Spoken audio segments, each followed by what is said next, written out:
નમસ્કાર દર્શક મિત્રો, હું છું રિપોર્ટર યાસીન બાબોર અને આપ જોઈ રહ્યા છો ફતેપુરા લાઈવ। આજના મહત્વના સમાચારની વાત કરીએ તો ફતેપુરા મામલતદાર કચેરીનો સર્કલ ઇન્સ્પેક્ટર નાયબ મામલતદાર મંથન જીવા પરમાર ₹5000ની લાંચ લેતા મહીસાગર એસીબીના હાથે રંગે હાથ ઝડપાયો। પ્રાપ્ત વિગતો અનુસાર ફતેપુરા તાલુકાના એક ગામના ફરિયાદીને દારપણાના દાખલાની જરૂરિયાત હોય, જેથી ફરિયાદીએ ફતેપુરા મામલતદાર કચેરી ખાતે જઈને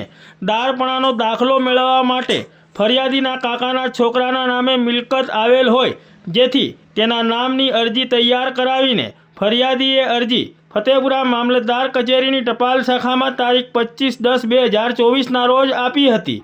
તેમ છતાં એકાદ મહિનાનો સમય થતાં દારપણાનો દાખલો ન મળતા ફરિયાદી ફરીથી મામલતદાર કચેરી ફતેપુરા ખાતે મામલતદાર ઓફિસે જઈને સર્કલ ઓફિસરને મળતા સર્કલ ઓફિસરે આ કામના કાગળો ક્યાંક મુકાઈ ગયા છે, જે શોધી કાઢીને તમને જણાવીશ તેમ જણાવ્યું હતું। ત્યારબાદ ફરિયાદી ફરીથી તારીખ 7 જાન્યુઆરી 2025ના રોજ ફતેપુરા મામલતદાર કચેરી ખાતે જઈને આ કામના આરોપી સર્કલ ઓફિસર મંથન જીવા પરમારને મળતા સર્કલ ઓફિસર મંથન જીવા પરમારે ફરિયાદીને અરજીમાં સુધારો તથા ₹50નો સ્ટેમ્પ નવેસરથી કરી ₹5000 લઈ આવવા જણાવેલ। જે લાંચના નાણાં ફરિયાદી આપવા માંગતા ન હોય, ફરિયાદીએ મહીસાગર એસીબીને ફરિયાદ કરતા ફરિયાદીની ફરિયાદના આધારે ગોઠવાયેલા લાંચના છટકા દરમિયાન આ કામનો આરોપી ફતેપુરા મામલતદાર કચેરીનો સર્કલ ઓફિસર અને નાયબ મામલતદાર મંથન જીવા પરમાર